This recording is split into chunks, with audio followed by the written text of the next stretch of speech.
Nicaragua Empresaria. Ya regresamos. Estimados televidentes, muy buenas noches. Bienvenidos al programa Nicaragua Empresaria, el programa de difusión televisiva del Consejo Superior de la Empresa Privada COSEP. Tal como les habíamos prometido, esta noche tenemos un programa muy interesante con un invitado de lujo. La revista y el Consejo Editorial o el Grupo Editorial Estrategia y Negocios junto al INCAE ha traído a Nicaragua para dictar una charla magistral al reconocido periodista y analista político y económico Andrés Oppenheimer. Ustedes lo habrán visto a través de este canal, lo habrán leído a través de su columna en el Miami Herald y el Nuevo Herald.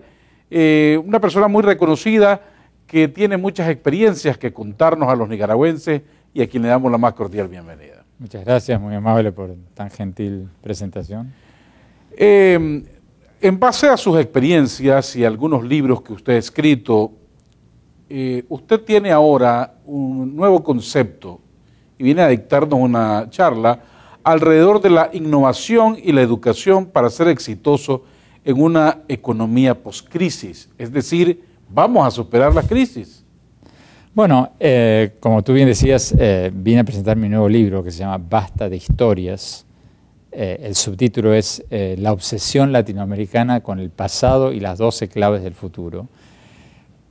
Porque el libro empieza en esencia diciendo que nosotros en América Latina estamos demasiado enfocados en el pasado y demasiado poco enfocados en el futuro. Vivimos obsesionados con la historia, ¿no? Yo ayer llegué a Nicaragua y a la noche lo primero que vi es una imagen de Sandino, que está bien. O sea, yo no estoy diciendo de que tengamos que renegar de nuestra historia, no estoy diciendo que tengamos que dejar de discutir nuestra historia. Lo que sí digo es que toda esta obsesión con el pasado, no solo en Nicaragua, en todos lados, ni hablar de Venezuela con Bolívar, pero en todos los países nuestros, esta excesiva obsesión con el pasado nos está distrayendo de la urgente tarea de enfocarnos en la educación, en la ciencia, en la tecnología, en la innovación, o sea, en el futuro. Y para hacer este libro estuve viajando durante 5 años por todo el mundo. Fui a China, fui a India, fui a Singapur, fui a Finlandia, Suecia, Israel, a todos estos países que están, a Corea del Sur, todos estos países que están avanzando más en la educación y en la reducción de la pobreza, para ver qué están haciendo. Y una de las cosas que más me sorprendió es que nadie está mirando para atrás, nadie está diciendo si el héroe de la independencia, o no, están todos mirando para adelante, ¿no? Entonces cuento, por ejemplo, cuando llego a Singapur, que llego al aeropuerto y cambio unos dólares para tomar un taxi y ir a un hotel, y en los billetes veo la imagen de una universidad, un profesor, estudiantes, y abajo una palabra educación. Ya no los próceres como tenemos en América Latina. Claro, y yo pensé, caramba, ¿no? ¿Qué diferencia? Nosotros en nuestros países tenemos los próceres de la independencia. Ellos tienen un maestro, estudiantes y abajo la palabra educación. Ellos están mirando para adelante, nosotros estamos mirando para atrás. Entonces un poco el libro este que es polémico, es cierto, o sea, ha causado un gran revuelo en Sudamérica y en México. Un poco intenta provocar, sacudir un poco, decir, señores, basta de historias, miremos un poco para adelante, miremos a la educación, miremos a la ciencia, miremos a la tecnología, concentrémonos en el futuro. El pasado no nos va a llegar a ningún lado. Ahora, eso debe tener alguna explicación. ¿Por qué los países latinoamericanos seguimos con ese concepto o esa visión viendo por el espejo retrovisor en vez de hacia adelante? ¿Debe haber alguna razón? Bueno, en algunos países hay razones políticas. Hay presidentes, como el de Venezuela, por ejemplo, que usa el pasado para justificar su permanencia en el poder. Usa una versión totalmente fabulada del pasado, porque Bolívar era un demócrata, no era ningún presidente vitalicio. O sea, sus escritos por lo menos han sido muy pro-democráticos. Pero muchos presidentes, y esto lo empezó Cuba, no lo empezó Venezuela, inventan un pasado mítico para justificar cosas que son injustificables bajo cualquier sistema democrático. Entonces, en nombre de un principio mítico, hacen y deshacen lo que quieren. Ese es un motivo digamos, hoy en día uno de los motivos principales. Pero lo interesante es que en mis viajes a China, comunista, o mismo en Vietnam, no está pasando eso, están mirando para adelante. Porque que se supone que deberían también estar viendo hacia atrás. Ay, tienen unas historias milenarias, nuestros países tienen historias de 200 años, ellos tienen historias de miles y miles de años, pero nadie, ningún funcionario en China me dijo, no, tenemos que hacer esto porque nuestro padre de la patria o Mao Zedong o qué se dijo, no. O sea, lo más que escuché citar del pasado era una cita que paradójicamente versa sobre el futuro. Lo más que escuché de un funcionario chino fue que me dijo, nosotros seguimos el precepto de nuestro ex premier Deng Xiaoping, que dijo, no importa de qué color sea el gato, lo importante es si caza ratones. En otras palabras, los chinos hacen un culto del pragmatismo. Lo que funciona, hay que hacerlo. Si el capitalismo en Estados Unidos logró crear una sociedad de bienestar, sigamos ese camino, aunque lo disfracemos de otra cosa, pero ellos hacen lo que funciona. Lo mismo Vietnam. Pero no están hablando del pasado, están hablando del futuro. Es decir, nosotros estamos muy concentrados en el culto a la personalidad. Estamos concentrados en el pasado. O sea, tú vas a cualquier librería en nuestros países y ¿cuáles son los libros que más se venden? Las novelas históricas, las biografías. Prendes cualquier programa de televisión. Bueno, yo llegué anoche a Nicaragua, no sé si será cierto acá, pero no me extrañaría para nada que si prendo cualquier programa de debate, todavía están discutiendo si el sandinismo, los contras, o Sandino, o los americanos. No se equivoca. O sea, todo eso está muy bien, está muy lindo, a mí me interesa también la historia, pero nos está distrayendo. Mientras estamos hablando del pasado, los demás países nos están pasando como aviones y nosotros estamos quedándonos en la pobreza y no pudiendo salir de estos niveles de miseria que son obscenos. Cuando todo el resto del mundo está bajando a la pobreza a unos niveles impresionantes. O sea, acá no hay que inventar nada. Sabemos exactamente cómo se reduce la pobreza. La están reduciendo en países dictaduras, en democracias, en países de derecha, en países de izquierda, en países... O sea, Chile redujo la pobreza del 43% al 13%.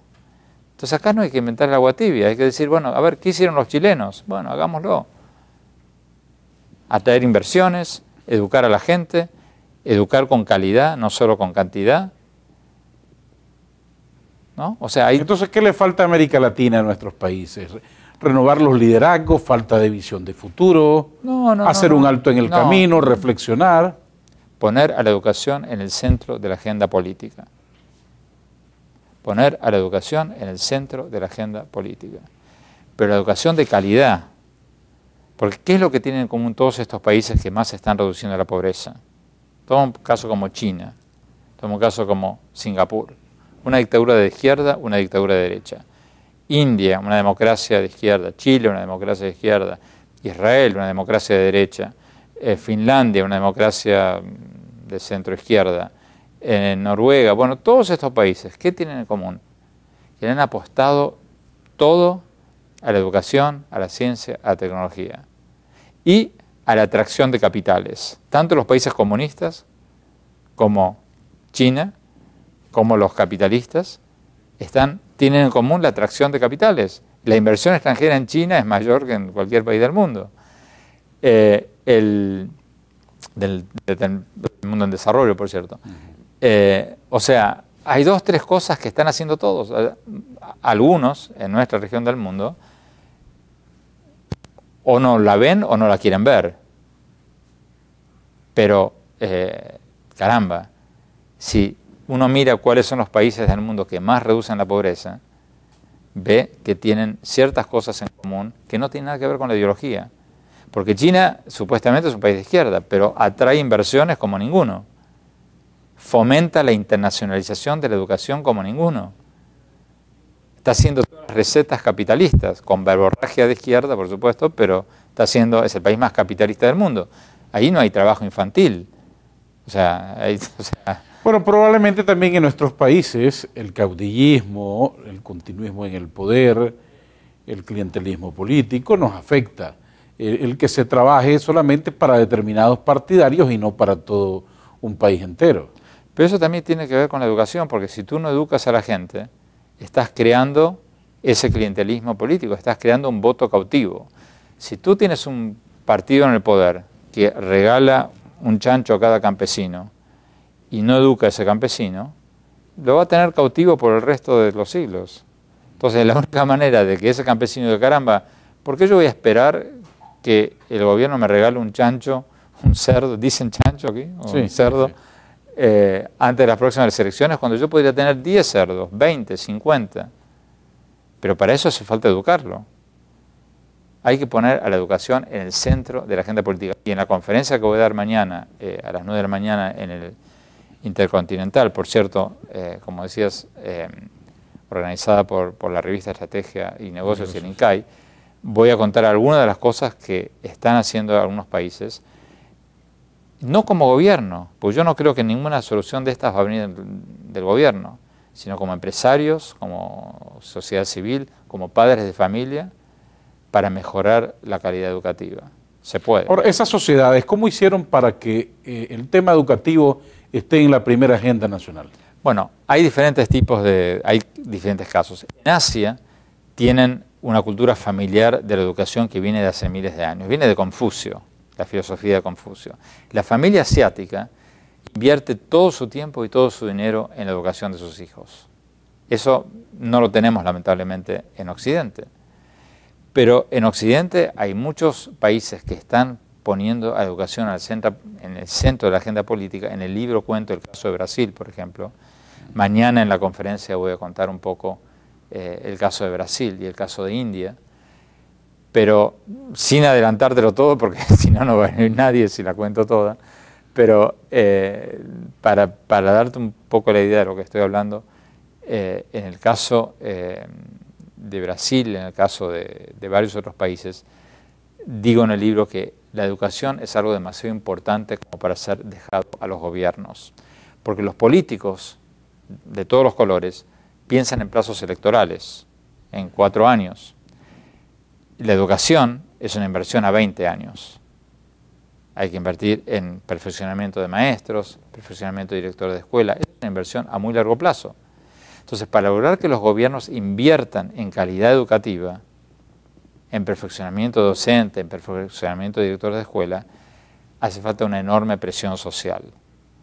Y en Brasil y en India y en otros países, los empresarios, las ONGs, los dueños de los medios de comunicación han encontrado fórmulas para presionar a los gobiernos, sin antagonizarlos, pero para presionarlos a invertir en calidad educativa y en mayor rigor y rendición de cuenta de los sistemas educativos.